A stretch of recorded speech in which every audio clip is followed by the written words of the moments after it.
নমস্কার বন্ধুরা, ঘরোয়া রান্নায় আপনাদের সবাইকে স্বাগত। আজ আমি বানাচ্ছি নিরামিষ আলু পোস্তর রেসিপি। নিরামিষের দিন এই রেসিপি থাকলে ডাল ভাতের সাথে আর কিছু লাগবে না। এটা খেতে এতটাই সুস্বাদু হয়, আর ঘরে থাকা উপকরণ দিয়েই হয়ে যায়, আর সময়ও খুব কম লাগে বানাতে। আমি তো মাঝে মধ্যে বানিয়ে থাকি নিরামিষের দিন, আজ ভাবলাম আপনাদের সাথে শেয়ার করি।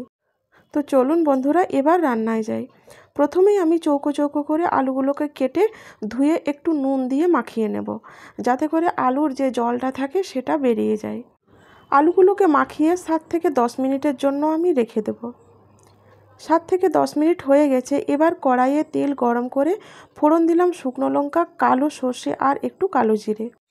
এবার ওই আলুগুলোকে আমি নিংড়ে জলটা বের করে দিয়েছি আর তেলের মধ্যে দিলাম, দিয়ে মাঝে মধ্যে নাড়তে হবে।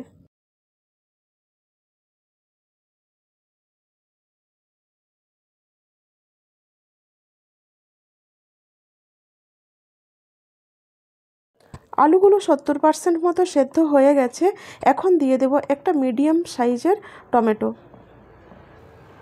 দিয়ে আবারও নেড়ে নেব। আলুতে আর নুন দেব না, আগে থেকেই নুন দিয়ে আলুটা মাখানো ছিল বলে। দেখুন টমেটোটাও সেদ্ধ হয়ে গেছে। এখন আমি দিয়ে দেব একটুখানি জিরে গুঁড়ো, ধনে গুঁড়ো আর হলুদ গুঁড়ো।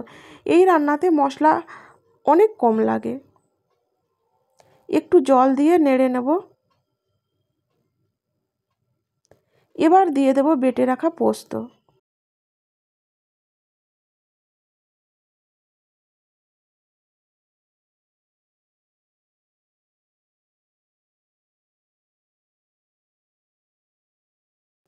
এবার আলু, পোস্ত, মশলা সব কিছু একসাথে ভালোভাবে কষিয়ে নেব। দেখুন ভালোভাবে কষিয়ে নিয়েছি। এবার একটুখানি জল দেব, বেশি জল দেওয়ার প্রয়োজন নেই। আলু সেদ্ধ হয়ে গেছে, টমেটো সেদ্ধ হয়ে গেছে, তো বেশি জল দেওয়ার প্রয়োজন নেই। আর এখন একটুখানি নুন দিয়ে দেব, যেহেতু পোস্ত আর টমেটো অ্যাড হয়েছে। দিয়ে দেব দুটো কাঁচা লঙ্কা। কাঁচা লঙ্কার স্বাদ ও সুগন্ধ দুটোই খুব সুন্দর। এই রান্নাতে ধনেপাতা দিতে পারেন, আমার কাছে ছিল না তাই আমি দিলাম না। দিয়ে রান্নাটা এবার হতে থাক। ধীরে ধীরে দেখুন জলটা শুকনো হয়ে এসছে। আমি মাঝে মধ্যেই নেড়ে নিয়েছি রান্নাটাকে। দেখুন কতটা সুন্দর হয়েছে। নিরামিষের দিন ডাল ভাতের সাথে অসাধারণ লাগে এই রেসিপি।